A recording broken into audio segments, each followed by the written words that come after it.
കിരണല്ലേ? ഷാരോണേ, എന്താ പരിപാടി? കുറെ ആളെ കണ്ടിട്ട്. ഞാനിവിടെ ചെറിയൊരു ഇൻ്റർവ്യൂവിൻ്റെ ഭാഗമായിട്ട് വന്ന. അപ്പോൾ നമ്മുടെ ലെവലും അവരുടെ ലെവലും കൂടെ ഇങ്ങനെ സെറ്റ് ആവാത്തതുകൊണ്ട് പിന്നെ അവിടെ ഒന്നും മുഷിയേണ്ട വന്നില്ല. ഓ, അപ്പൊ നിന്റെ ഇന്റർവ്യൂ ഒക്കെ പൊളിഞ്ഞേക്കുവാണല്ലേ? പണ്ടെന്നെ കണ്ണി മണ്ണിട്ട് മോന്തൊക്കെ അടി അടിച്ചില്ലേ? അന്ന് കിട്ടിയ മാർക്കാണിത്, ഓർക്കണ്ട. അന്ന് തൊട്ടേ ഞാൻ നിന്നോട് പറയാൻ തുടങ്ങിയല്ലേ, അത് ഞാനല്ല. സാറടാ, നീ അത് വിട്. പക്ഷെ അതല്ല ഞാൻ വിളിക്കാൻ കാര്യം, നീ ഐശ്വര്യം കമ്മിറ്റ് അല്ലായിരുന്നോ? അപ്പൊ അവളെ ഇപ്പൊ വേറൊരു പയ്യന്റെ കൂടെ ഇങ്ങനെ കണ്ടായിരുന്നേ കുറച്ച് മുന്നേ. ഞാൻ ഓർത്ത നീയാണെന്നാ, പക്ഷെ പെട്ടെന്ന് എന്നെ കണ്ടപ്പോഴാ നീ അല്ലെന്ന് എനിക്ക് മനസ്സിലായ. അപ്പൊ ഒന്നൊന്നിട്ട് പറഞ്ഞേക്കാൻ തോന്നി.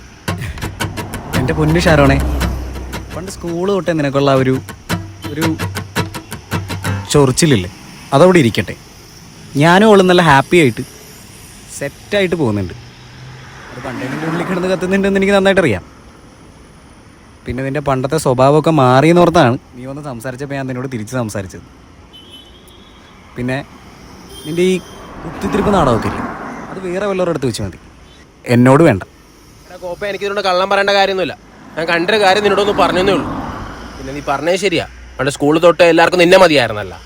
അന്നേ ഞാൻ ആഗ്രഹിച്ചാ ഇതുപോലെ ലൈഫിൽ എവിടെയെങ്കിലും മൂഞ്ചി കുത്തി തെറ്റിയിരിക്കുമ്പോഴത്തേക്കും വന്ന് കാണണം എന്നുള്ളത്. അതെന്തായാലും സാധിച്ചു. എനിക്ക് ഇത്ര സംശയം എൻ്റെ കൂടെ പാടാം, ഞാൻ കാണിച്ചു തരാം കണ്ടതിൻ്റെ കൂടെ അവരാധിച്ചിരിക്കണത്. ചൂടാവലടാ, ഞാൻ കാണിച്ചു തരാന്നല്ലേ പറഞ്ഞേ. നീ വാ, ഞാൻ കാണിച്ചു തരാം. വാ.